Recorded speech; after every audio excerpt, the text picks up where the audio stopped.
Hello students, welcome to the second chapter quadratic equation of first part.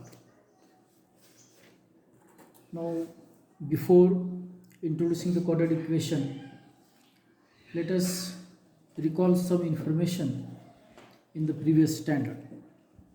We know that in linear equation the index of variable is 1. For example, in our textbook on page number 30, there are some equations are given, and these equations are, see here, the 5x plus 9, this is linear polynomial.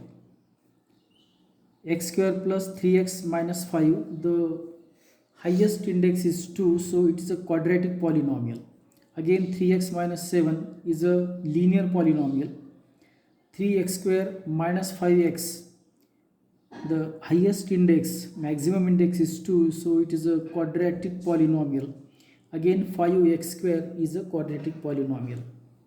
So this is the difference between linear polynomial and quadratic polynomial. So the equation in one variable with 2 as a maximum index of variable is called as a quadratic equation. So the general form of the quadratic equation is ax square plus bx plus c equals to 0. Now what is the condition for this? A is not equal to 0, because if a equals to 0, then this equation becomes linear equation, and remaining coefficients b, c, that is a, b, c belongs to R, that is they are real numbers. Now when we dealing with the quadratic equation, the point is the roots of quadratic equation. Now what is meant by roots of quadratic equation? The value of variable for which the value of polynomial is 0 is called root of quadratic equations. Means if you take some any quadratic equation with one variable, then if we put some value of that variable, then if the value of polynomial is 0, then we can say that the value is the root of that polynomial. As the maximum index of quadratic equation is 2, therefore quadratic equation has 2 roots. Now in this example, check whether x equals to 3, x equals to 5 and x equals to 2 are the roots of quadratic equation x square minus 5x plus 6 equals to 0. Now this is the given quadratic equation, and we have to check whether these values are roots of given equation x square minus 5x plus 6. For this purpose, what will we do? First, put value of x equals to 3 in this equation, and if the value of polynomial is equals to 0, it means that left hand side and right hand side match with each other, then this value, that is x equals to 3, will be a root of this equation. C. Put x equals to 3,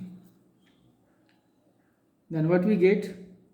3 square minus 5 into bracket 3 plus 6 equals to 0.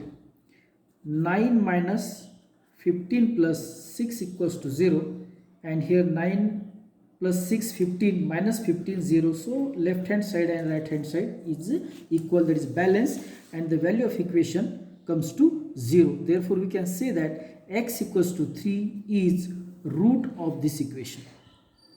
Now check whether 5 is the root of this equation. Put x equals to 5.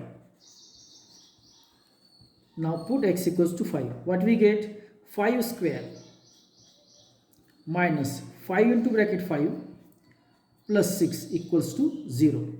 This is 25 minus 25 plus 6 equals to 0. Now plus minus gets cancelled, 6, and this is not equal to 0. And therefore we say that x equals to 5 is not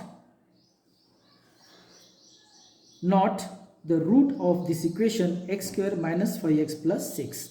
What about 2? Put x equals to 2. Then what we get? 2 square minus 5 into bracket 2 plus 6 equals to 0. 4 minus 10 plus 6 equals to 0. Again 10 minus 10 equals to 0. That is here left hand side, right hand side match with each other, and therefore x equals to 2 is the root of this given equation x square minus 5x plus 6 equals to 0. So in this way every quadratic equation has a two roots.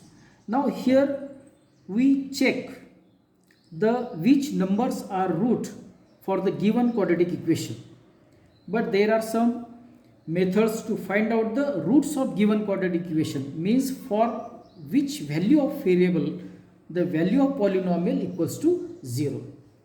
So in our next video we will see the different methods of solution of quadratic equation, in which we get the value of variable for which the value of that polynomial, that is value of quadratic equation, equals to 0, and these values are called as roots of given quadratic equation. Okay, thank you.